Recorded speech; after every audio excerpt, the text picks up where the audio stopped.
नमस्कार, स्वागत है आपका न्यूज रूम लाइव में। मैं हूं उत्कर्ष मिश्रा। शुरुआत करेंगे बुलेटिन की हेडलाइंस के साथ।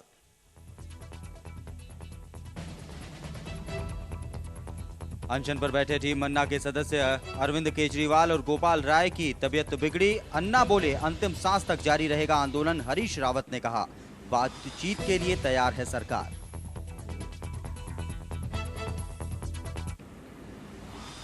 चकराता के त्यूणी में बस खाई में गिरने से 27 लोगों की मौत, 26 घायल। राहत और बचाव का काम जारी।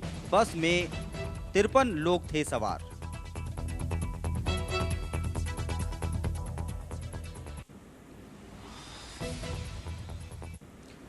धारचूला विधायक हरीश धामी के तेवर फिर हुए तल्ख। राजस्व मंत्री यशपाल आर्य पर बोला हमला। कहा जानबूझकर धारचूला विधानसभा की उपेक्षा कर रहे हैं आर्य।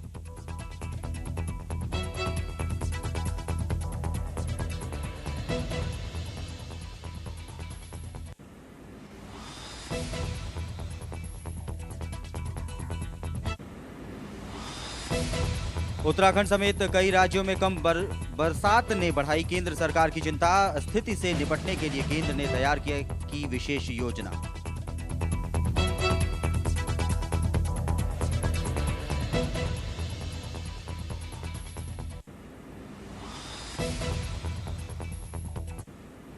और हल्द्वानी में घर का आंगन ही बना मासूम की मौत की वजह। अंडरग्राउंड वाटर टैंक में गिरने से हुई 9 साल के अर्जुन की मौत। घर में मचा कोहराम।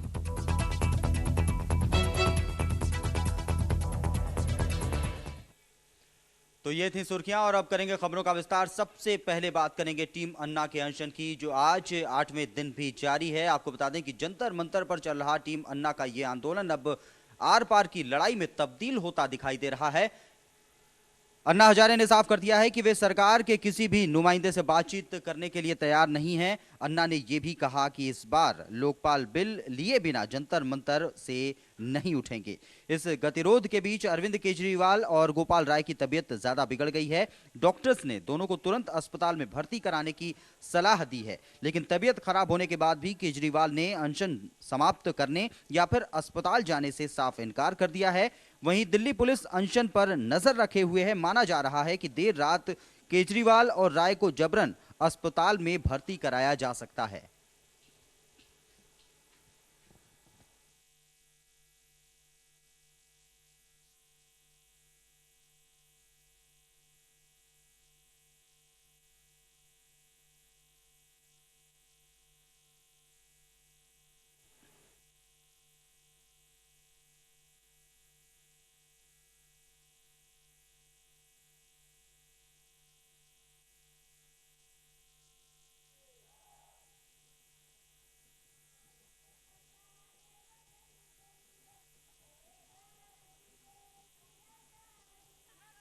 बारिश में भी बैठ रहे हैं।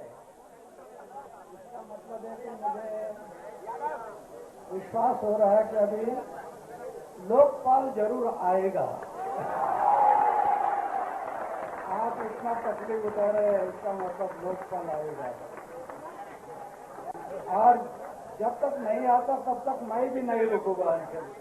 वो ये कह रहे हैं कि इंडियन पीनल कोड आईपीसी के तहत मैं आत्महत्या करने की कोशिश कर रहा हूं।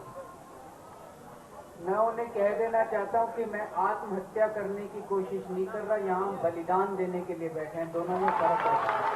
तो इसके पीछे मुझे कुछ साजिश नजर आ रही है। बताते हैं कि जयप्रकाश नारायण जी को जेल में स्लो पॉइजन दिया गया था। स्वामी नित्यानंद जी की हत्या कर दी गई इसी बहाने। वो भी आमरण अनशन के ऊपर थे। उनको उठा के अस्पताल में डाल दिया गया। जब तक वो कई दिनों तक अनशन करते रहे, उनकी सेहत को कुछ नहीं हुआ, लेकिन सरकार ने जबरन उनको अस्पताल में भर्ती किया और कुछ दिन के बाद वो उनकी जान चली गई। We've said it and we haven't said it. It's like that. But all I can say is he's much weaker than yesterday. By being hungry for so many days, you only go weaker. You only go weaker. His resolve remains strong, but he's certainly weaker. And it is of concern because none of the vitals should get affected. That's the main worry. Anna Hazare जी का आज अनशन का चौथा दिन है। उनका pulse, blood pressure, blood sugar का level सामान्य है। बॉडी वेट उनका 4 किलो कम हुआ है। यूरिन में कीटोन्स आ रहे हैं। उनका 4 किलो वजन कम हुआ है। यूरिन कीटोन्स पर चल रहे हैं, लेकिन उनका pulse, blood pressure, blood sugar का लेवल सामान्य चल रहा है। मनीष सिसोदिया जी, सुबह बताया जा रहा था कि अरविंद केजरीवाल जी की स्थिति थोड़ी गंभीर बनी हुई है, कुछ इस तरह की हॉस्पिटल ले जाने की बात। एक्सट्रीम वीकनेस, शरीर में कमजोरी महसूस करते हैं। तो क्या हॉस्पिटल उनको रेफर किया जाएगा? हॉस्पिटल रेफर करना ना करना ये उनका डिसीजन है। मैं संपूर्ण देश में अब तक 40,000 के ऊपर मेरी किलोमीटर की यात्रा कर चुका हूँ। स्कूल, कॉलेज, यूनिवर्सिटी, संपूर्ण ग्रामीण, देहात, हर जगह में, वाड़ी, बस्ती, तांडा, हर जगह में यूनिवर्सिटी, हर जगह। टीम अन्ना के आमरण अनशन पर केंद्रीय मंत्री हरीश रावत का भी बयान आया है। हरीश रावत ने कहा है कि अन्ना से बात करने के लिए सरकार तैयार है, लेकिन पहल उन्हें भी करनी पड़ेगी, उन्हें पहल करनी पड़ेगी, टीम अन्ना को पहल करनी पड़ेगी। साथ ही उन्होंने कहा कि उनकी सेहत, यानी कि टीम अन्ना के सदस्यों की सेहत की भी चिंता है, लेकिन तय उन्हें करना है कि आखिर वे कितने दिन अनशन पर बैठेंगे। को सबकी चिंता है और इसीलिए मेडिकल चेकअप की व्यवस्था है। फैसला टीम अन्ना को करना है कि किससे कितने दिन का उपवास करवाना, और हम प्रार्थना करते हैं उनसे कि वो जो लोग अनशन पर है उनके जिंदगी की का ख्याल रखें, और हम उन सब के दीर्घ जीवन की कामना। आंदोलन भी उनका निर्णय है, बातचीत करनी है ये भी उनका ही निर्णय होगा, और हम जो गवर्नमेंट है, गवर्नमेंट किसी भी पक्ष से बातचीत से इनकार नहीं करती है। हम तो फिलहाल अनशन तो जारी है, 8वां दिन है आज, और अरविंद केजरीवाल और गोपाल राय की तबीयत भी लगातार खराब है। डॉक्टर्स ने उन्हें अस्पताल में भर्ती होने की सलाह दी है। दिल्ली पुलिस भी अपनी चेतावनी जारी कर चुकी है कि वो कुछ कदम उठा सकती है, जबरन इन लोगों को अस्पताल में भर्ती कराया जा सकता है। हमारे सहयोगी दीपक तिवारी हमारे साथ मौजूद हैं, उनसे चर्चा करेंगे इस विषय पर, इस आंदोलन पर। दीपक, जिस तरीके से स्थितियां बनती जा रही हैं, 8वां दिन है आज अनशन का, आमरण अनशन का चल रहा है इस आंदोलन का, और इसके बाद अरविंद केजरीवाल की तबीयत, गोपाल राय की तबीयत पिछले 2 दिन से, कह लें कल से ही खराब होना शुरू हो गई थी, आज भी काफी खराब है। डॉक्टर्स पूरी तरीके से सलाह दे रहे हैं कि अस्पताल में भर्ती हो जाना चाहिए। दिल्ली पुलिस ने भी ये चेतावनी जारी कर दी है। पहले तो हलफनामे की याद दिलाई कि पूर्व शर्तों के मुताबिक कदम उठाए जा सकते हैं और जबरन उन्हें अस्पताल पहुंचाया जा सकता है। तो क्या आज रात कुछ कदम उठाए जा सकते हैं दिल्ली पुलिस द्वारा? देखिए, आज का जो सारा घटनाक्रम रहा, पहले सुबह लगा था एक बार को शायद कोई मध्यस्थता बीच में होगी और केंद्र सरकार की तरफ से शायद महाराष्ट्र के जो मुख्यमंत्री हैं पृथ्वीराज चौहान, वो उनसे बातचीत करेंगे, लेकिन जब टीम अन्ना ने साफ तौर पर इंकार कर दिया कि वो किसी भी केंद्रीय मंत्री से बात नहीं करेंगे, किसी मुख्यमंत्री से बात नहीं करेंगे, और जब तक लोकपाल नहीं आया था वो लोग आंदोलन खत्म नहीं करेंगे। लेकिन जिस तरीके से लगातार केजरीवाल, मनीष सिसोदिया और गोपाल राय की तबीयत बिगड़ रही है, तो उसको लेकर कहीं ना कहीं सरकार भी चिंतित है, साथ साथ दिल्ली पुलिस भी चिंतित है, क्योंकि जो हलफनामा 7 जुलाई को अनशन शुरू करने से पहले टीम अन्ना ने दिया था दिल्ली पुलिस को, उसमें साफ तौर पर यह था कि जो भी निर्देश दिल्ली पुलिस देगी या तबियत खराब होने की स्थिति में अस्पताल में भर्ती होने की बातें होती हैं, वो सभी बातों को फॉलो किया जाएगा। टीम अन्ना सभी बातों को मानेगी।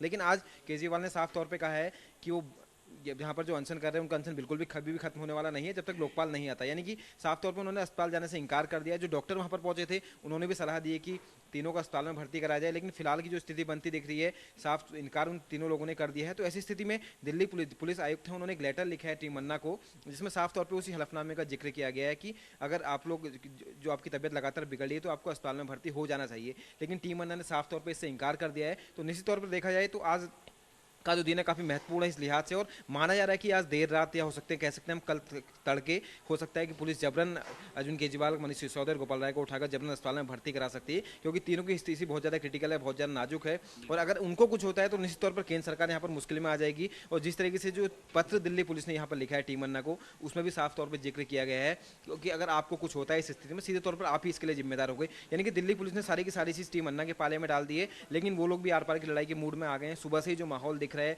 और जिस तरीके से भारी जन समर्थन उन्हें मिल रहा है देश भर में, तो उसको देखते लगता नहीं कि वो लोग आसानी से यहाँ से जाने वाले। साथ ही साथ अरविंद केजरीवाल ने मन से एक चीज़ और बोली थी आज की, अगर पुलिस जबरन उन्हें लेके जाती है तो उनके समर्थक की जिम्मेदारी है उनको रोकना, यानी कि उनकी पूरी कोशिश यही है कि अनशन स्थल से वो कहीं भी ना जाएं, पुलिस उनको जबरन वहाँ से ना ले जा पाए। तो देखते हैं कि आज रात के जो रात है काफ़ी निर्णायक साबित होगी इस लिहाज से कि दिल्ली पुलिस क्या कदम उठाती है। आपको याद होगा जून में जब पिछले साल रामदेव ने अनशन किया था तो देर रात कार्रवाई की गई थी, सुबह के समय तड़के, और लाठीचार्ज तक वहाँ पर हुआ था, काफ़ी अप्रिय स्थिति वहाँ पर निर्मित हो गई थी। ऐसा ना हो कि दोबारा यहाँ पर ऐसी स्थिति उत्पन्न हो जाए, क्योंकि टीम अन्ना की तरफ से गतिरोध साफ तौर पर है, साफ तौर पर उन्होंने विरोध किया इस कार्रवाई का। देखना ये होगा कि दिल्ली पुलिस और ज़्यादा इंतजार करती है उनका कोई डिसीजन लेने का, या फिर रात ही में कोई कार्रवाई करती है उत्कर्ष। लेकिन निर्णायक रात जरूर है दीपक। साथ ही साथ जो रामलीला मैदान वाला कांड रहा बाबा रामदेव का, उस दिन के जो हालात रहे, जिस तरह की स्थितियां पैदा हुई उस समय, और उसके बाद भी जो स्थितियां बनती रहीं, उसके बाद कहीं ना कहीं दिल्ली पुलिस को अपनी जो भी कार्रवाई है उससे सबक लेते हुए ही करनी होगी। नहीं, बिल्कुल। रामदेव वाले मामले की बात करें तो कोर्ट ने दिल्ली पुलिस को फटकार भी लगाई थी और मुआवजा देने की बात कही थी, तो मुझे लगता नहीं कि इतनी जल्दी फिलहाल दिल्ली पुलिस कोई फैसला लेगी। लेकिन जिस तरीके से आज उन्होंने लेटर लिख के आगाह किया है, अगर आज टीम अन्ना नहीं मानती है, अगर उनकी तबीयत ज़्यादा खराब होती है तो उनको स्टेप लेना ही पड़ेगा, अदरवाइज कहीं ना कहीं सरकार भी यहाँ पर दबाव में है। और वाकई में अगर ऐसी स्थिति में इन तीनों में से किसी को भी कुछ होता है तो निश्चित तौर पर सरकार के खिलाफ एक मूवमेंट और बनेगा, जो कहीं ना कहीं सरकार के लिए भी घातक सिद्ध होगा। तो शायद वो भी लोग भी नहीं चाहेंगे कि ऐसी कोई स्थिति निर्मित हो, इसलिए जबरन वो उनको अस्पताल में भर्ती कराएंगे। आज नहीं तो कल ये स्थिति निर्मित होनी है। लेकिन फिलहाल अब ये लड़ाई आर पार की लड़ाई का रूप ले चुकी है, और जिस तरीके से बहुत कम दिन का समय बचा है, 8 अगस्त तक की परमिशन वहाँ पर अनशन करने की अनुमति टीम अन्ना के पास है। आज 1 तारीख हो गई है, 7 दिन का समय है, तो यानी कि 7 दिन में टीम अन्ना की पूरी कोशिश यही है कि पूरा दबाव यहाँ पर सरकार पे बना ले, ताकि कहीं ना कहीं सरकार जो मांग वो लोग कर रहे हैं, भ्रष्ट मंत्री के खिलाफ जांच की बात कर रहे हैं, सांसद जिनके खिलाफ भ्रष्टाचार के मुकदमे, फास्ट ट्रैक कोर्ट में उनके मुकदमे चलाने की बात कर रहे हैं, या लोकपाल की बात कर रहे हैं, इसी मानसून सत्र में जो 8 अगस्त से शुरू हो रहा है, कम से कम वहाँ पर सारी चीज़ें लेके आए। तो देखना ये होगा कि टीम अन्ना का आगे का स्टैंड क्या होता है, क्योंकि उन तीनों के साथ साथ अन्ना यहाँ पर लगातार अनशन पर बैठे, और अन्ना को हम पहले भी देख चुके हैं, लगातार 12-12, 15-15 दिन तक को लगातार अनशन उन्होंने किया है। तो ऐसी स्थिति में जैसे जैसे अन्ना का अनशन आगे बढ़ेगा तो वो उस पर भी बहुत सारी चीज़ें डिपेंड करेंगी कि आगे क्या फैसला सरकार इस संबंध में लेती है। लेकिन अभी लड़ाई आर पार की हो गई है। हालांकि सरकार की तरफ से शुरुआत तक, सुबह तक ये लग रहा था कि सरकार फिलहाल इस मामले को टालने का प्रयास कर रही है, इग्नोर कर रही है टीम अन्ना के आंदोलन को। लेकिन हरीश रावत का बयान आया है, जो संसदीय कार्य मंत्री, उन्होंने बोला है कि वो लोग बात करने को तैयार है, लेकिन पहल टीम अन्ना को करनी होगी। यानी एक चीज़ उन्होंने इशारों में बोल दी कि वो लोग अपनी तरफ से कोई पहल नहीं करेंगे, हमें उनकी चिंता जरूर है स्वास्थ्य की, ऐसा उन्होंने बोला था। लेकिन अब देखना ये होगा कि पहल कौन करता है, क्या सरकार कोई पहल करती है या टीम अन्ना कोई पहल करती है। हालांकि टीम अन्ना इस बात से इनकार तो कर ही चुकी है, लेकिन देखना ये होगा कि आगे आने वाले 2-3 दिनों में स्थिति कहीं ना कहीं साफ तौर पर तस्वीर साफ हो जाएगी कि आंदोलन क्या मोड़ लेगा।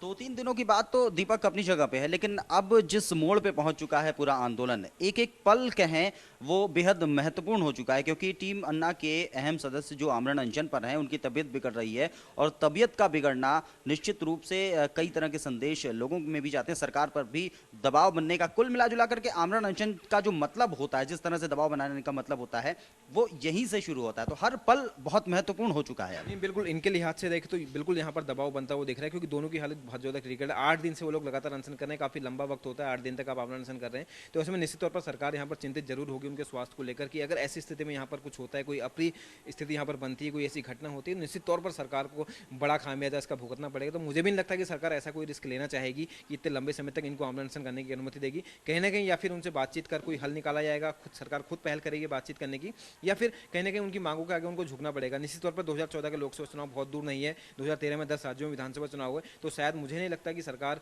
ऐसी कोई गलती यहाँ पर करेगी जिसका खामियाजा उसे अभी नहीं 2013 और 2014 के चुनाव में भुगतना पड़े। उत्कर्ष, तो अगला स्टेप क्या हो सकता है अन्ना की तरफ से? टीम अन्ना की तरफ से बात की जाए तो उन्होंने भी, टीम अन्ना ने भी साफ यही कह दिया है कि किसी भी भ्रष्ट मंत्री से वो बातचीत करने के लिए तैयार नहीं है। मंत्रियों के ऊपर तमाम सारे आरोप लगाए थे, तो ये जिस तरह से इनका अनशन जारी है, फिलहाल ये अनशन जारी रहेगा। बातचीत की पहल आखिर की किसकी तरफ से जा सकती है? साफ तौर पर अगर टीम अन्ना की तरफ से प्रयास नहीं किया जाता है, सरकार भी बातचीत के मूड में नहीं दिखाई दे रही है, तो सिर्फ पुलिस प्रशासन ही कोई कदम उठाए और कोई जबरन कार्रवाई की जाए, यही रास्ता दिखाई दे रहा है फिलहाल। तो जहाँ तक टीम अन्ना की बात है, वो लोग पहले ही साफ कर चुके हैं उनका जो रुख अभी तक रहा है, तो मुझे नहीं लगता कि वो लोग बहुत जल्द कोई पहल करने वाले हैं। वो लोग चाहते हैं कि और ज़्यादा दबाव वहाँ पर बढ़े, ताकि सरकार दबाव में आके कोई फैसला ले। जहाँ तक सरकार की बात है, अगर दिल्ली पुलिस कोई फैसला लेती है, कहीं ना कहीं वो सरकार के दबाव में ही वो फैसला होगा, उसे हम सरकार का ही फैसला मान सकते हैं। तो कहीं ना कहीं जहाँ पर अब जो स्थिति बन रही है और आने वाले 1-2 दिनों में जो स्थिति बन सकती है, आज रात की बात करें तो सरकार कहीं ना कहीं थोड़ा बहुत ज़्यादा प्रेशर पर यहाँ पर दिख रही है, और हो सकता है कि ऐसा कोई फैसला ले ले कि जबरन जिन लोगों के अनशन उनका चलता रहे, लेकिन जिन लोगों की तबीयत ज़्यादा खराब है, खासतौर पे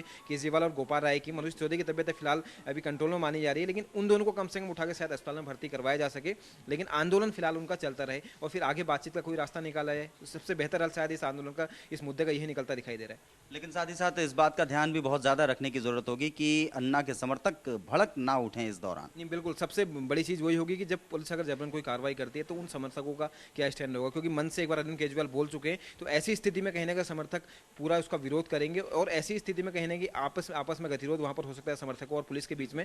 और उस बीच अगर पिछली बार की तरह कोई घटना होती है जो रामदेव वाले मामले में हुई थी रामलीला मैदान में, तो ऐसी स्थिति में ये आंदोलन फिर दूसरा रूप ले सकता है और कहीं ना कहीं इसकी दिशा यहाँ पर बदल सकती है। जिस तरीके से अन्ना कहते हैं कि हम अहिंसा के रास्ते पर चलेंगे और बिना किसी हिंसा के अपना आंदोलन करेंगे, तो देखना ये होगा कि वहाँ पर उनके समर्थक कितने नियंत्रित रहते हैं, अन्ना की बात को कितना मानते हैं। बिल्कुल दीपक, अहम समय है, देखना होगा क्या कुछ स्थितियां आगे बन करके आती हैं। फिलहाल के लिए शुक्रिया इन तमाम बातचीत के लिए।